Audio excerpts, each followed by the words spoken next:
Do not be deceived by that BMW that you may drive. Do not be deceived by the bungalows that you may live in, the beautiful clothes that you may wear. Do not be deceived by this dunya. Why? وَمَا الْحَيَاةُ الدُّنْيَا إِلَّا مَتَاءُ الْغُرُورِ. This dunya is deceiving. Why? Because everything with this dunya will come to an end, and this dunya will also come to an end. Abu Abdullah Muhammad ibn Ahmad al-Qusri relates that in Istanbul there was a governor, he died. They dug a grave for him.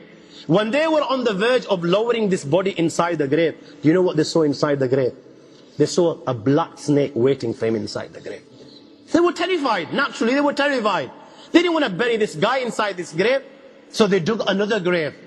Now they've spent hours digging the second grave. They're on the verge of lowering the body inside the grave, and you know what? The same snake they saw in the first is waiting in the second. They dig a third grave. When they're on the verge of lowering this grave, all of a sudden, out of the blue, they find the same black snake inside the grave. The narration says that on that day, they dug about 30 graves. Every time the grave was dug, and they were on the verge of lowering this body inside the grave, they would find the same black snake waiting. Where are you going to hide? It doesn't come any clearer than this. Where are you going to hide? Allah. You know, even when you've gone 6 foot under, you can't get away. You've left the dunya, and you've gone 6 foot under, and you think you've got away with it. This is where it will begin.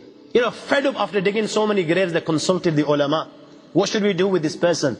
May Allah protect us. They said, you know what? Just bury him inside the grave.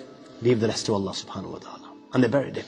Sayyidina Usman Ghani radiallahu ta'ala anhu, when he would stand next to a grave, tears would begin to flow from his eyes. And the people would say to Usman Ghani, "Oh Uthman, the mention of Jannat and Jahannam is made, yet you don't cry when the mention of the grave is made. Oh Uthman, you cry so much that your blessed beard becomes wet." Sayyidina Usman Ghani radiallahu ta'ala anhu responded, "O Muslimano, I've heard Nabi Kareem sallallahu alayhi wa sallam say, Qabr, the grave, is the first stage of the stages of the hereafter, of the akhirah. Whoever succeeds at the stage of the grave, he will find that every stage that is coming thereafter will be easy for him till he will enter paradise.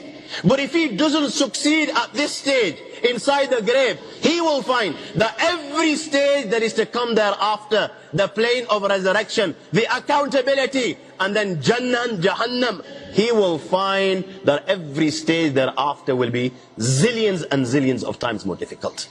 You will die just like you lived. You know, if you've lived whining and dining, chilling and thrilling, and giving preference to the dunya over the akhirah, and then you think in your little mind that on the point of death, you will utter the kalima la ilaha illallah Muhammad Rasulullah, or you will die reciting dhikr, or sending salutations on Muhammad sallallahu alaihi wasallam, or you will die in the state of prostration. Then my friend, people like you and me are living in cuckoo land. We're living in cuckoo land. My friend, even now you have time. Refrain from sin. Come to Allah and His Rasul. You still have time. This is why Allah gives us the reminders.